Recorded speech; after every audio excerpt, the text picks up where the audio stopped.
A free electron at rest is an electron that is infinitely far away from the nucleus and is assigned to the energy value of 0.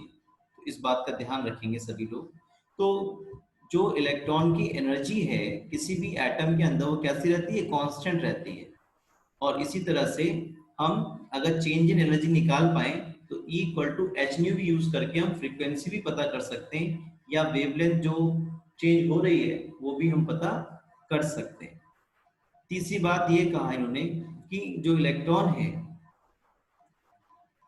Electron है उसका एक definite मास होता है और वो एक constant velocity से in orbit में इस शेल में रिवॉल्व करता है।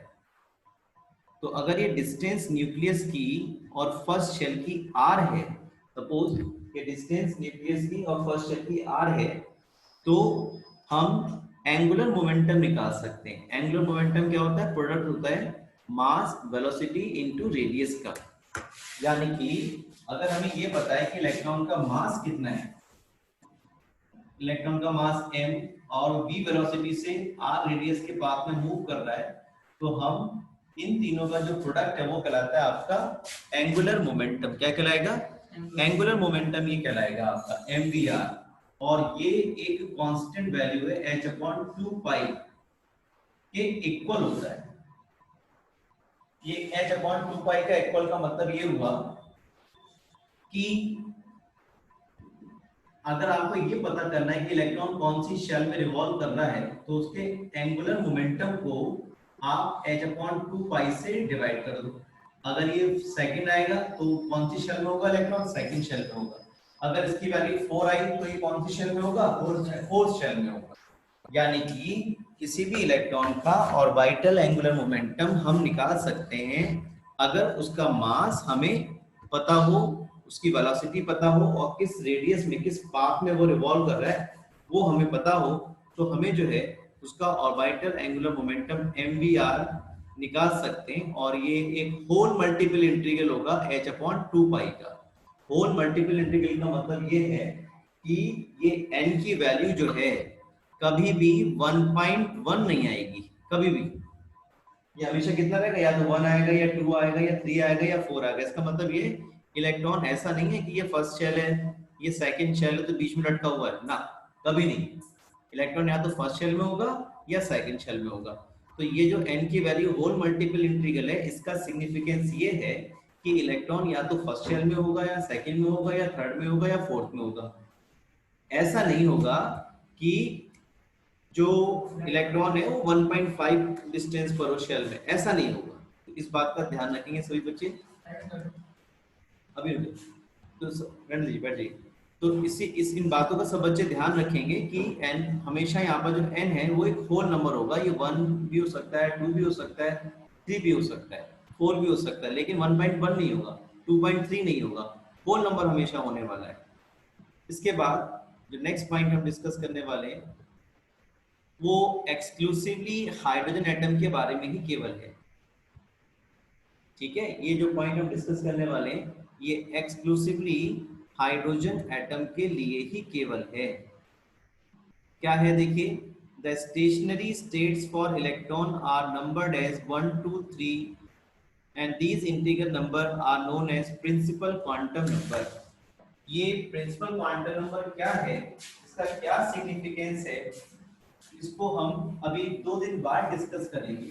लेकिन ये जो प्रिंसिपल क्वांटम नंबर है ये आपको शेल के बारे में बताएगा, ऑर्बिट के बारे में बताता है कि कौन से ऑर्बिट में कौन सी शेल में इलेक्ट्रॉन प्रेजेंट है। बोहर ने हाइड्रोजन की जो एटॉमिक रेडियाई है वो भी मेजर की थी 52.9 pm। हाइड्रोजन एटम के लिए रेडियस कितनी थी, फर्स्ट शेल के लिए 52.9 पिकोमीटर थी। इसको हम ऐसा भी लिख सकते हैं और किसी भी शेल के लिए हम निकाल सकते हैं रेडियस ऑफ nth शेल, कोई सी भी शेल है और उसका हम इस तरह से 52.9 इंटू n करके हम निकाल सकते हैं। फर्स्ट शेल होगी n स्क्वायर करके हम निकाल सकते हैं। फर्स्ट शेल होगी तो n की वैल्यू 1 रहेगी, सेकंड शेल होगी तो n की वैल्यू 2 रहेगी, थर्ड शेल होगी तो n की वैल्यू कितनी रहेगी 3 रहेगी और इसकी यूनिट याद रखेंगे सब बच्चे 52.9 पिकोमीटर। n की वैल्यू 1 होगी तो स्क्वायर होगा, हाँ 1 का स्क्वायर हो जाएगा तो 52.9 हो जाएगा। देखिए फर्स्ट शेल अगर है, फर्स्ट ऑर्बिट अगर है तो उसकी शेल, उसकी रेडियस कितनी आएगी आपके पास 52.9 पिकोमीटर आएगी। अगर सेकंड शेल है जैसे लिखा भी है देखिए कॉल्ड बोहर ऑर्बिट, जो फर्स्ट शेल है हाइड्रोजन की उसको हमने बोहर ऑर्बिट ही बोला क्योंकि बोहर ने ही मैथमेटिकली एक्सपेरिमेंटली जो न्यूक्लियस से फर्स्ट शेल की डिस्टेंस थी हाइड्रोजन एटम के रिस्पेक्ट के केस में वो डिटरमाइन की थी और ये कितनी आई थी 52.9 पिकोमीटर। और इसी तरह से जो फर्स्ट शेल की एनर्जी है वो भी इलेक्ट्रॉन ने कैलकुलेट बोहर ने कैलकुलेट की थी इलेक्ट्रॉन के लिए, वो कितना था हमारे पास, ये वैल्यू आ गई देखिए 92.18 into 10⁻18 and one first shell के लिए क्योंकि इन्होंने की थी क्योंकि हाइड्रोजन में तो केवल फर्स्ट ही शेल होती है, तो इसलिए मैं बार बार आपसे बोल रहा हूँ कि जो बोहर एटॉमिक मॉडल है वो एक्सक्लूसिवली केवल और केवल हाइड्रोजन के लिए ही है। अगर सेकंड शेल के लिए आपको एनर्जी निकालनी है इलेक्ट्रॉन की तो यहाँ पे एन स्क्वायर यानी कि 2 का स्क्वायर अभी कर देंगे जैसा आपसे बात हुई, तो इतनी जूल एनर्जी जो है वो रहती है। तो ये बात नील्स बोर के बारे में थी, इनकी थोड़ी सी बायोग्राफी जान लेते हैं। नील्स बोर एक डैनिश फिजिस्ट थे, केमिस्ट नहीं थे वो, फिजिक्स थे। जितनी भी इलेक्ट्रॉन प्रोटॉन की डिस्कवरी है या जो स्ट्रक्चर ऑफ एटम के बारे में बताया ज्यादातर फिजिक्स ने बताया और इनको भी पीएचडी मिल गई कॉपरनिकस से 1911 में। और जे थॉमसन और अर्नेस्ट रदरफोर्ड के साथ ही इनको पीएचडी अवार्ड हुई थी, इसी वर्क के लिए अवार्ड हुई थी। और जैसे मैंने आपको बताया था थॉमसन के स्टूडेंट थे रदरफोर्ड, रदरफोर्ड के स्टूडेंट थे नील्स बोर। तो 1913 में इन्होंने बाकी अपनी लाइफ स्पेंड की और 1920 में इनको डायरेक्टर बना दिया गया इंस्टीट्यूट ऑफ थियोरेटिकल फिजिक्स।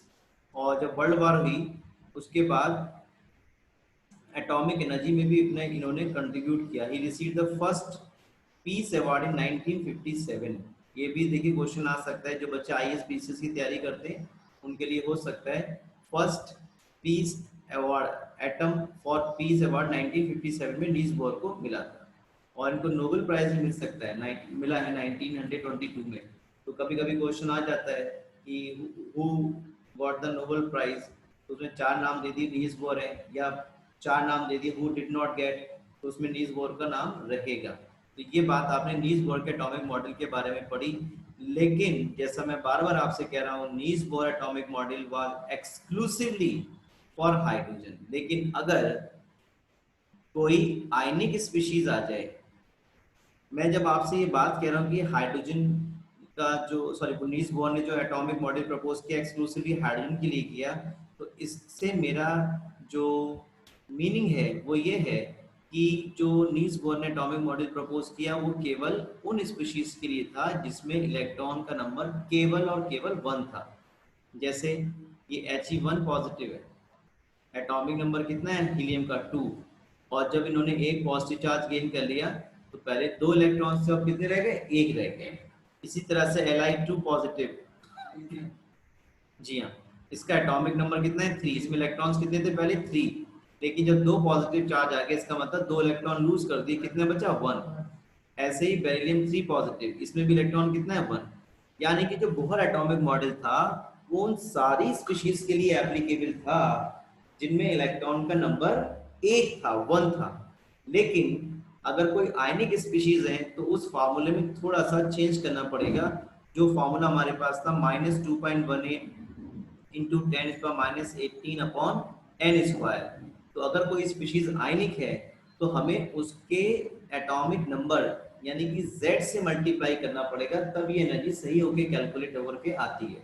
जैसे अगर हीलियम होगा तो उसके लिए z कितना बताया आपने 2 एटॉमिक नंबर, अगर लिथियम होगा उसके लिए z कितना लिखेंगे आप 3 स्क्वायर कर देंगे, और बेरिलियम अगर होगा तो उसका एटॉमिक नंबर कितना है 4।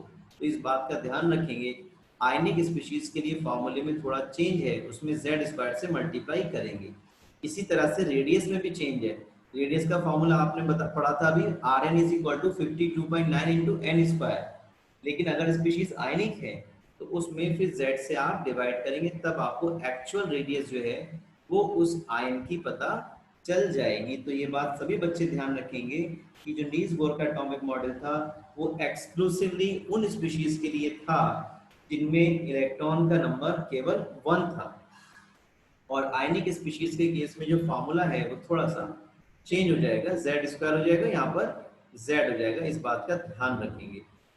ठीक है, आप सभी बच्चे एक काम करिए, जरा जल्दी से मीटिंग को लीव करके दोबारा ज्वाइन करिए। कल काफी लोगों ने ज्वाइन नहीं किया दोबारा, और इसलिए मैं कंटेंट कल कवर नहीं कर पाया। आज मैं इससे रिलेटेड न्यूमेरिकल्स आपको करा रहा हूँ।